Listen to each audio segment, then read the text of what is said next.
fast, and it seemed like it's out of here fast. It is. We can still hear some of the rumbles here at the studio as well. And quite a few of these storms actually across the region. Some of them are extremely loud. A couple of stronger storms earlier, maybe about an hour or so ago, but seeing those kind of fade away fairly quickly.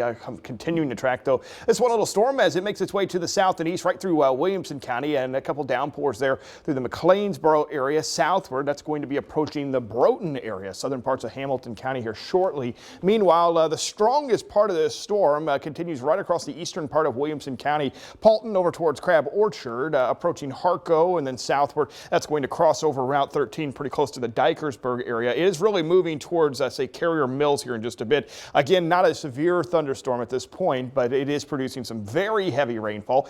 Also has quite a bit of thunder and lightning in that. This is actually a live view right outside our studio, looking back towards the south. You can see the dark clouds there in the distance. We've already had one of those downpours move through here. In fact, about an hour ago, we actually had some pea-sized hail as that storm was moving through here at the studio, but some flashes of lightning there in the distance as well. So there are some storms out there this morning. We may see a few more redevelop this afternoon. I'm not anticipating these storms to stick around too long this morning, but this afternoon we will likely see a few more redevelop. Overall, the trend in the 7 to 10-day forecast, well, the focus is going to be on the heat.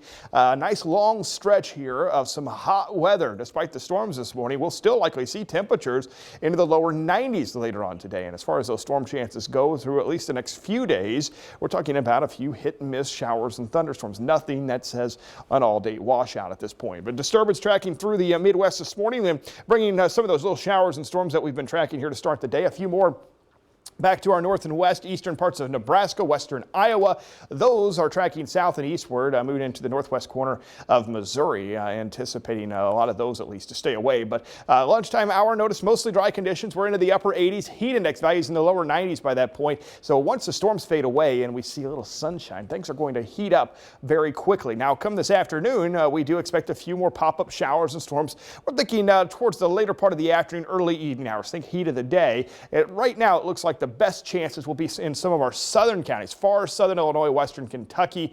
Main threats will be heavy rain and lightning, but we could see an isolated strong storm or two with some gusty winds and small hail. That threat also subsides fairly quickly once we lose some of that daytime heating. A few more showers possible Tuesday morning, Tuesday afternoon. Well, this is when the heat dome starts to expand, and we're back in the low 90s Tuesday. Heat index values pushing up into the upper 90s. Today, Storm Prediction Center putting us at a level 1 on a scale of 1 to 5. So an isolated strong storm or two possible this afternoon. For tomorrow, we're not outlined for any severe weather, but once again, some heavy downpours, thunder, lightning is possible. The heat dome, it starts to expand. That means the storm chance, especially later this week, will start to be suppressed a little more as the heat turns up a notch. But lower 90s next few days, heat index values in the mid to upper 90s, at least through Wednesday. A couple isolated showers and thunderstorms. Right now, hottest days of the week, Thursday, Friday, and Saturday.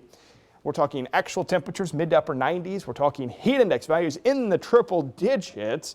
A few more isolated storms possible this weekend. But look at that 10-day forecast every day with high temperatures in the low 90s. So hopefully you took advantage of some decent weather back this weekend. It just means, yeah, well, this means I also won't get to go in my pole barn the rest of the week. It's going to be so hot out there. Like a sauna. Yeah, all right.